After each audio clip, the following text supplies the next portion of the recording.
So what they say is, insurance agent, I'm going to need you to, you can still submit business to us, that's perfectly fine, but I'm going to need you to submit pictures of all 4 sides of the vehicle. And so the agent's going, I'm not going to go out and take pictures of all 4 sides of the vehicle. Maybe the insurance company says, I want pictures of all 5 sides of the vehicle. So all 5 sides, and then the top, I want a picture of the roof too. And the agent's going, I'm not going to buy a ladder to take pictures of the roof of the car just because you want that done from an underwriting perspective. The insurance company's saying, well, that's okay with me because we don't want that much business right now. We're struggling to have a underwriting profit. We're struggling to keep our combined operating ratio under control. So we'll do something intentional to push away some of that business and limit how much of the insurance spectrum we're doing. A couple more here.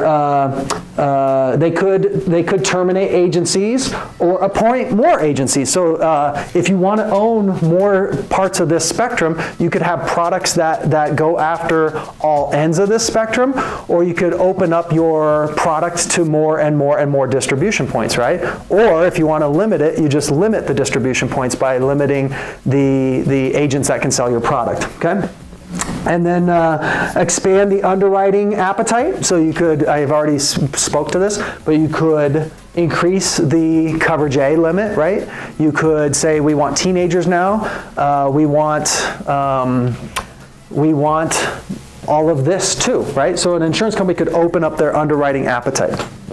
And then this is a really popular one that we have to address for half a second, but insurance companies will use the comparative rater. So they'll use the comparative rater to control what you see as agents. So they'll either return rates on the comparative rater or not return rates on the comparative rater, or only return the paid in full price on the comparative rater. So they'll play with your tool that helps you place business and play with what you're capable of seeing on that tool. So they're saying, you know what, we own this much of the spectrum, but we want to own this much of the spectrum, and right now we're showing rates for this much of the spectrum, but we only want to show rates for this much of the spectrum. So let's look at this yellow tape line. They might say, we currently own this much of the spectrum and we're getting this much, but we're uncomfortable with this much of the spectrum, so let's not return rates on this segment of the insurance spectrum.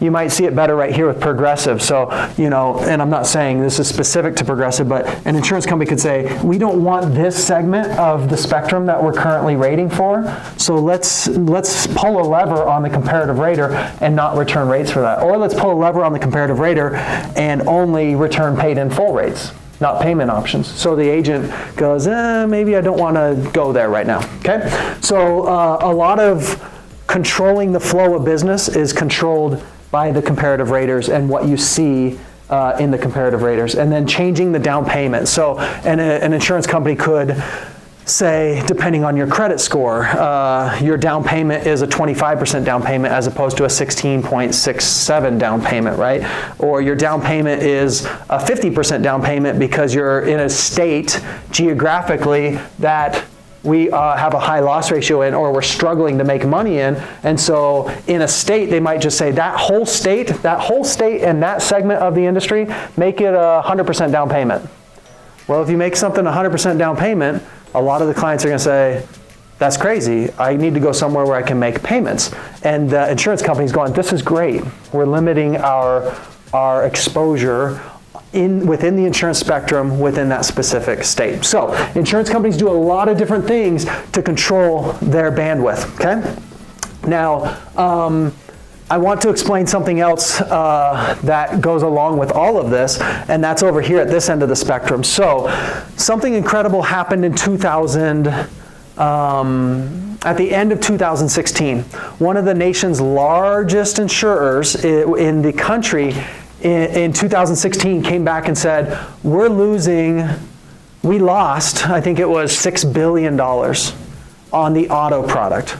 So on the auto product, we lost a ton of money, okay? And they said, these are the reasons why we lost a ton of money. Remember back in 2016, I think, was it 2016, price per gallon was something like coming close to $4 a gallon. And then prices dropped on gas really quickly, like I think in early 2017 or maybe late 2016. The price per gallon was super high and it dropped super low. Now, what happened when that happened was as Americans, we all started driving billions of more miles. The whole country as a whole, we all started driving billions of more miles.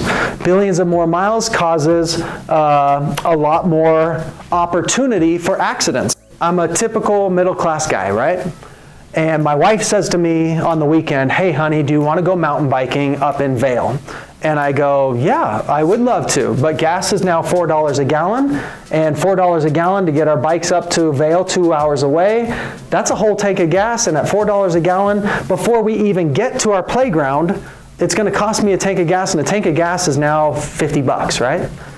Well, when the price of gas dropped dramatically, it now only costs me $25 to fill up my gas tank and get to that playground. So she then says, hey, do you want to go to Vail and ride our mountain bikes? And I say, yeah, absolutely. And who cares if it costs 25 bucks? I can afford 25 bucks, right? So suddenly the price of gas changed how many miles as a family we were choosing to drive. And because of the number of miles that we were driving as Americans, because the price of gas dropped, the frequency of accidents went up because we were driving a whole heck of a lot more miles.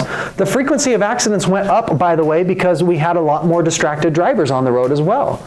I drive from a suburb to downtown Denver every single day, and I see at least 10 times on that commute people looking at their cell phones and texting and doing whatever. Incredibly distracted drivers.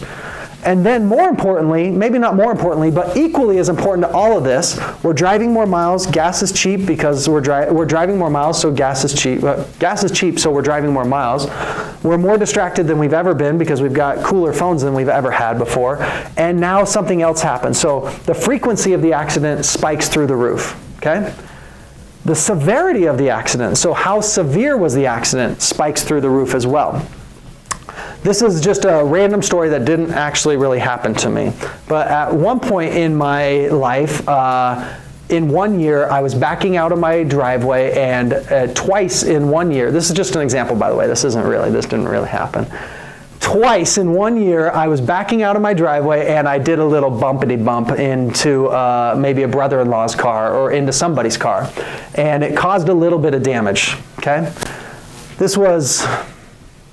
Hypothetically, this was like 6 or 7 years ago, right? Because it didn't actually really happen. But hypothetically, this happened 6 or 7 years ago. 6 or 7 years ago, hypothetically, if this was true, I took that vehicle, the vehicles into the body shop and said, hey, I don't want anybody to know about these accidents because I have a vested interest in making sure nobody knows about these little bumps, and I need to fix this. And they go, that's okay, no problem. It's going to cost you $700 to fix that little fender bender bump, okay? No big deal. The problem is now we're 7 or 8 years later, and bumpers now have a couple things built into them, right? Cars can park themselves. They have sensors built into them to let you know you're getting close to things. And I think every car after 2013 has a little camera built into the bumper, right? To help you see, okay? So now these little fender benders, if we were to fast forward those 2 little bumps that I hypothetically had that cost me hypothetically $700 each to fix, now, if they were to have happened today and I were to have bumped into the cars that I had bumped into and they had sensors in them, those little accidents don't cost $700 anymore. The severity of the accident has now gone from $700 to $1,300 within the span of a short time frame. And this national carrier that I told you had lost six or $7 billion came out and publicly said in their statement, we've lost a lot of money on the auto product. And this is why we lost a lot of money on the auto product. Gas went down, people are driving more, people are more distracted than they've ever been, and so we have more frequency because people are driving more frequent, and more severity. And those 2 things in the claims world are what drives the claims world. How frequent are the accidents and how severe are the accidents? There's a big difference between a little fender bender that costs $700 and running over somebody's kid and having it cost a couple $100,000, right? Or the policy limits. So the severity on these little fender benders spikes through the roof, and insurance companies as a whole at the end of 2016, they all go, hey, we're not making money here in investments, and we're absolutely not projecting to make money in an underwriting an underwriting profit because of all of these reasons that have just been detailed. And so every single carrier in the industry decided to do this. Almost every single carrier in the industry decided to just say, we're done. We gotta calm down. We gotta stop writing all these tickets and DUIs. We gotta stop writing the teenage drivers. We gotta stop writing people that don't have the credit score that justifies things, and we gotta start getting towards an underwriting profit, because there's a lot of factors in play that are affecting our level of profitability. Okay, so suddenly everybody starts compressing what role they want to play within the insurance industry. Now, at Premier Group Insurance, I don't control the price of gas. I don't control how many people have a cell phone in their car or not. And I definitely don't control whether or not the cars are getting sophisticated, more sophisticated, or less sophisticated. I definitely don't control the stock market and whether or not an insurance company is making money in the stock market. And so there are certain things within the insurance industry, certain factors within the insurance industry that we have to be reactionary to, right? This thing happened, and because this thing happened, insurance companies can or can't make money. And if they can make money, great. They're going to want more distribution points. That's great. They're going to want to open up their appetite. They're going to want to do all of these things to get more business, because they know they can make really quick, really easy money. Okay?